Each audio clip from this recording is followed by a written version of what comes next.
Before we dive into the dusty maps and broken clay, I want you to close your eyes and imagine a place that was already ancient before the first stone of Rome was ever carved. We're talking about a name that, for over 3,000 years, was whispered with a mix of pure awe, intense hatred, and a kind of superstitious dread that we can barely understand today. You've heard the name Babylon. But what does that name actually mean to you? Is it just a Sunday school story about a tower and a confusion of tongues? Or is it a ruins-filled desert in modern-day Iraq? The truth is much more explosive.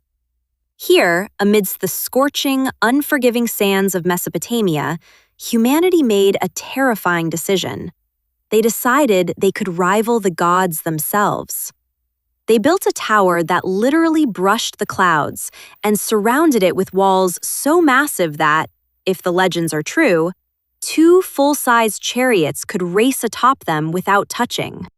This wasn't just a city, my friends. It was the world's first center of the universe. It was a hive of sorcerers, the birthplace of the very first astronomers, and the capital of kings whose whispers made nations tremble, from the Mediterranean all the way to the Indus River. So here's the question we're going to answer today. Why does nothing remain of this eternal city but melted brick and the echo of biblical curses? Was it truly a city of sin, destined for a divine strike? Or was it the greatest triumph of the human mind that we have unfairly allowed the sand to swallow? Today, you and I are going to brush away the dust of 40 centuries. We're going to walk the processional way, pass through the shimmering blue Ishtar Gate, and discover how Babylon was built, how it thrived, and, most importantly, how the mightiest city in history finally vanished. Now, to understand the greatness of Babylon, we have to travel back to a time when it wasn't great at all. For centuries, Babylon was, it was a nothing town. It was a dusty provincial stop on the banks of the Euphrates, living in the long, intimidating shadow of giants like Ur and Uruk. Those cities had already seen their golden ages come and go, while Babylon was still just a collection of mud huts. But then, in the 18th century BCE, a man ascended the throne who decided that being a footnote wasn't enough. His name was Hammurabi. Now, don't picture him as your typical barbarian king with a bronze sword. Think of Hammurabi more like a CEO or a master of the long game. While his neighbors were busy bashing each other's heads in with brute force, Hammurabi was playing a high-stakes game of diplomacy and administration. He was patient. He played his rivals against each other, forming friendships only to break them the moment his friends turned their backs. One by one, the proud city-states of Sumer and Akkad fell under his shadow. But here is where Hammurabi becomes a legend. He realized a secret that most tyrants throughout history completely forget. He knew that you can conquer a land with a sword, but you can only hold it with a pen. This realization gave birth to one of the most famous objects in human history, the Code of Hammurabi. Imagine for a second a world with no written laws, a world where if a local lord decides he doesn't like the way you looked at him, he can just take your house or your life. There was no standard. Hammurabi changed that forever. He took 282 laws and carved them into massive black stone pillars, stelae, and placed them in the center of his cities for everyone, from the richest merchant to the poorest beggar, to see. Now, you've probably heard the phrase, an eye for an eye, a tooth for a tooth. To our modern ears, that sounds incredibly barbaric. But I want you to look at it through the eyes of someone in 1750 BCE. This was actually a revolutionary concept called lex talionis, proportional justice. It meant that a king or a wealthy noble couldn't just execute a peasant for a minor theft. The punishment had to fit the crime. The code covered everything you can imagine: medical malpractice, property rights, the price of a gallon of beer, and even the responsibilities of a builder.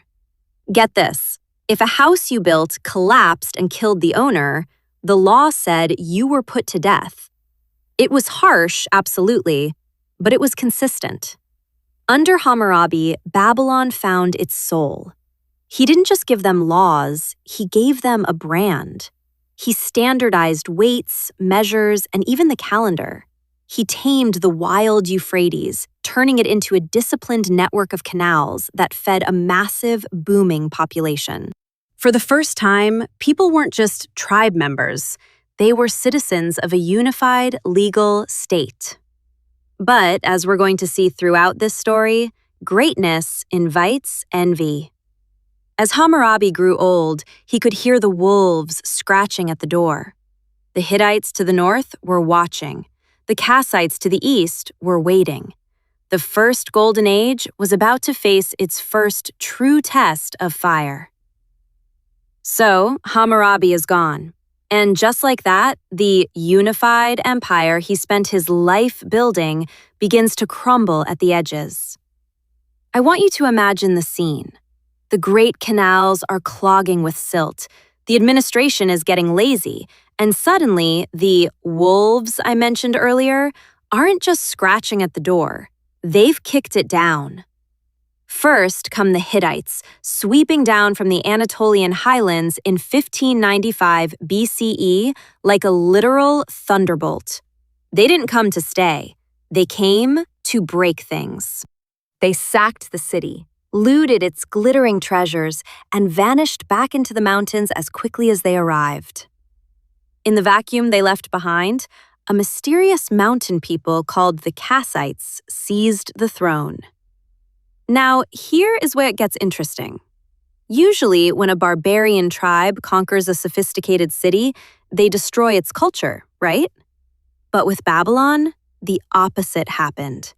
The Kassites became obsessed with being Babylonian. They learned the language, they worshipped the same gods, and they obsessed over the ancient science. It's the first real proof of Babylon's soft power. Its greatest weapon wasn't its army, it was its civilization. It was a culture so infectious that even its conquerors couldn't help but catch the bug. But as the Bronze Age collapsed and the world entered the brutal era of iron, a much darker, much more terrifying threat emerged from the north: the Assyrians. If you think of Babylon as a city of priests, poets, and scholars, you have to think of Assyria as a machine of pure industrial-scale warfare. For hundreds of years, these two powers, the intellectual south and the military north, were locked in a toxic, bloody embrace. And here's the weird part: the Assyrians actually loved Babylon. They viewed it with a complex mix of intense jealousy and religious awe. To them, Babylon was the holy city, the Rome or the Vatican of the ancient world. They wanted to own it. They wanted to be crowned there. But they were absolutely terrified of offending its patron god, Marduk. This tension led to some of the most dramatic, heart-wrenching moments in human history. Assyrian kings would conquer Babylon, declare themselves its protectors, and then the Babylonians would rebel.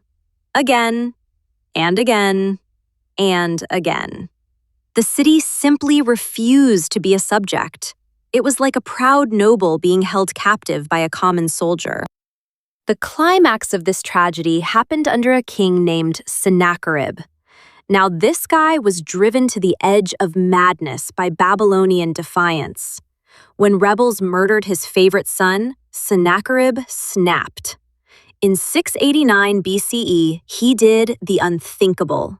He didn't just burn Babylon, he ordered its total erasure from the face of the earth.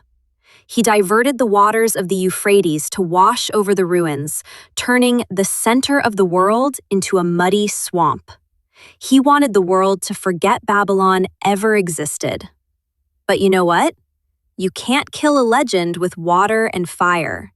The destruction of Babylon sent a literal shockwave of horror across the ancient world. Even the Assyrians were terrified by what their king had done. Sennacherib's own sons eventually murdered him, a deed most people at the time saw as divine punishment from the gods. His successor, Esarhaddon, spent his entire reign frantically rebuilding what his father had destroyed, desperate to appease the gods before he suffered the same fate. He restored the temples, invited the exiled citizens back, and begged for forgiveness. This cycle of death and rebirth is exactly what turned Babylon from a city into an eternal idea. It proved that Babylon could die 1,000 deaths and still rise, more beautiful and more arrogant than ever before. And as the Assyrian Empire finally began to buckle under its own weight toward the end of the 7th century BCE, the people of Babylon saw their moment. They weren't just looking for independence anymore. They were getting ready for their greatest act yet, the creation of a world-spanning empire that would define the very height of Mesopotamian glory. With the Assyrian Empire finally collapsing in a heap of iron and blood, a new power rose from the southern marshes to reclaim the glory of the past. This was the Neo-Babylonian Empire, and its greatest architect was a man whose name still echoes through history, scripture, and legend: Nebuchadnezzar II. Now, I want you to erase any image of a dusty ruin from your mind. For over 40 years, from 605 to 562 BCE, Babylon wasn't just a city, it was a construction site the likes of which the world had never seen. The air was thick with the scent of cedar wood from Lebanon and the rhythmic sound of thousands of hammers. Nebuchadnezzar didn't just want to fix Babylon, he wanted to turn it into a physical manifestation of heaven on earth. Imagine you are a traveler approaching the city for the first time. You've been walking through the brown, flat desert for weeks, and suddenly you see it. A double circuit of massive walls, so wide that ancient historians claimed 2 4-horse chariots could pass each other on top without even brushing shoulders. But the real showstopper? The Ishtar Gate. Imagine a towering monument of deep, shimmering, blue-glazed bricks. It was adorned with golden dragons and bulls that seemed to glow under the relentless sun. You would walk through this gate onto the processional way, a stone-paved road lined with 60 terrifying, life-sized lions. This wasn't just a street, my friends. It was a psychological weapon. It was designed to make every visitor feel small, insignificant, and utterly breathless before the power of the Babylonian state.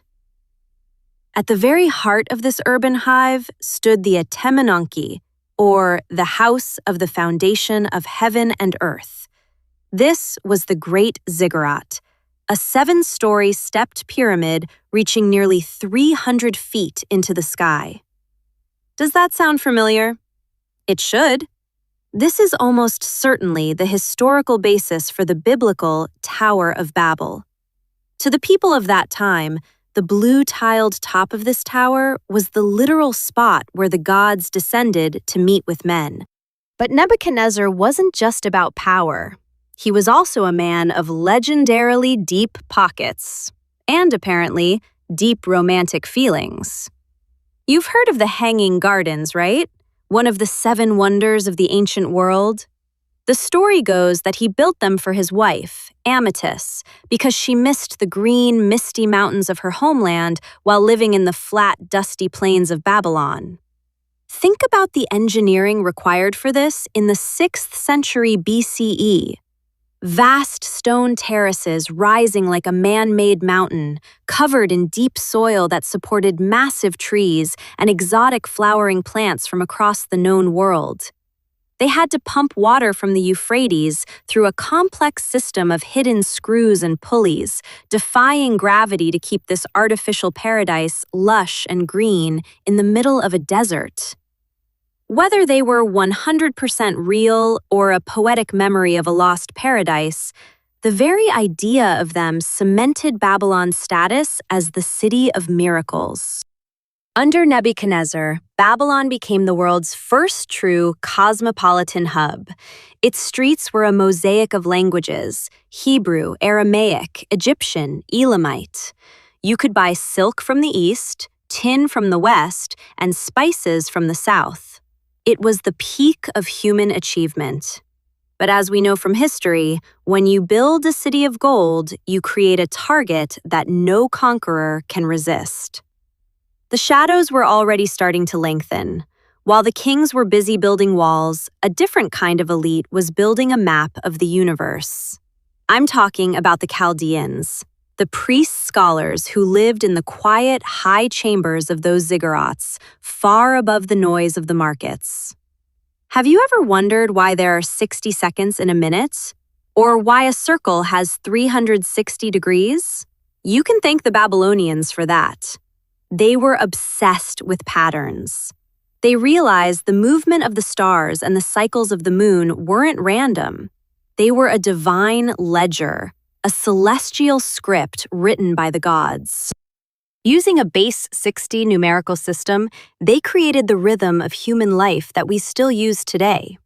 When you look at your watch, you are participating in a system of time invented in the mud brick libraries of Mesopotamia nearly 4,000 years ago. Their math was staggering. They were using Pythagorean geometry centuries before Pythagoras was even born. They could predict eclipses and the positions of Jupiter with accuracy that wouldn't be matched until the invention of the telescope. But this scientific rigor gave birth to something else that still haunts our culture: astrology. The Babylonians were the first to divide the path of the sun into 12 segments, naming them after the constellations. The zodiac, Aries, Leo, Scorpio, it all started here. They believed that the stars at the moment of your birth were a map of your destiny. They were so focused on the writing in the sky that they sometimes missed the writing on the wall. They knew exactly when the next lunar eclipse would happen, but they failed to see the much larger shadow growing in the east.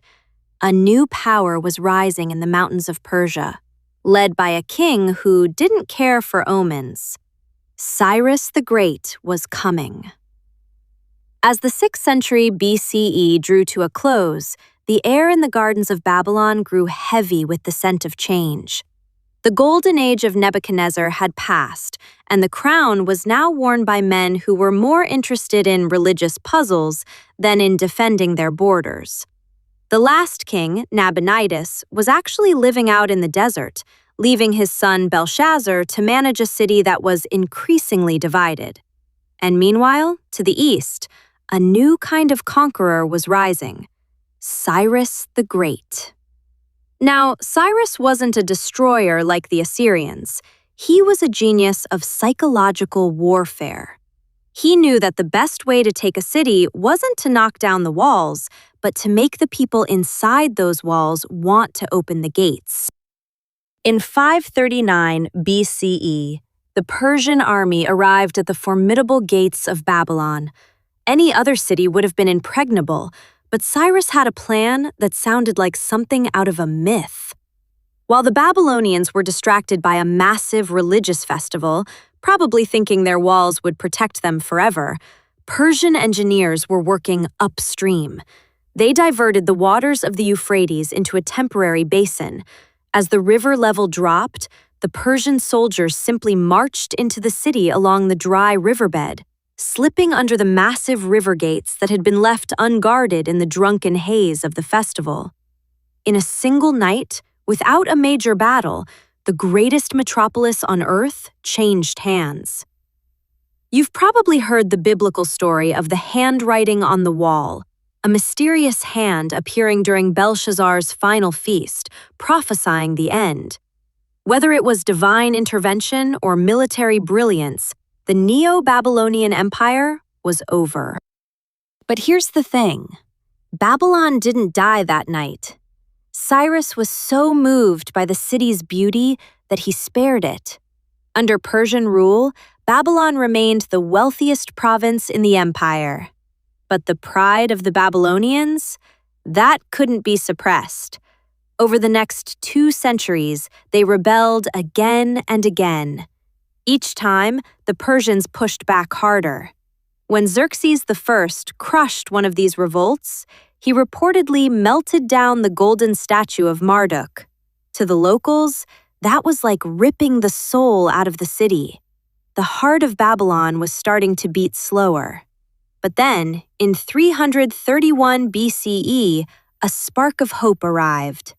A young, charismatic king from Macedonia named Alexander the Great. Alexander didn't enter Babylon as a conqueror. He entered as a worshipper. He was mesmerized by the ziggurats and the ancient wisdom of the scholars. He saw Babylon as the perfect bridge between East and West. And then he made a world-shaking decision. He would make Babylon the capital of his new global empire. He ordered the reconstruction of the Great Ziggurat and planned a massive harbor. For a few years, it looked like Babylon was going to rise again to rule the entire world. But fate is a cruel director. In the summer of 323 BCE, after a long night of feasting, Alexander fell ill. He died in the palace of Nebuchadnezzar at the age of 32, before any of his grand projects could be finished. Alexander's death was the final blow. His generals tore the empire apart in decades of civil war. One of them, Seleucus, founded a new capital nearby and forcibly moved much of Babylon's population there to ensure its growth. By the time the Romans and Parthians arrived on the scene, Babylon was a ghost. The walls were crumbling, the canals were choking with silt, and the blue tiles of the Ishtar Gate were being scavenged by locals just to build simple huts. By the Middle Ages, the Gateway of the Gods was nothing more than a series of strange mounds in the desert. The city had been reclaimed by the dust. Yet, I want you to think about this as we finish our journey. As you look at your watch, as you check your horoscope, or as you stand before a court of law, you are seeing the ghost of Babylon. The bricks have turned to dust, but the ideas of Babylon, the way we measure time, the way we seek justice, and the way we look at the stars, those are eternal. Babylon didn't just vanish, it dissolved into the very DNA of our modern world.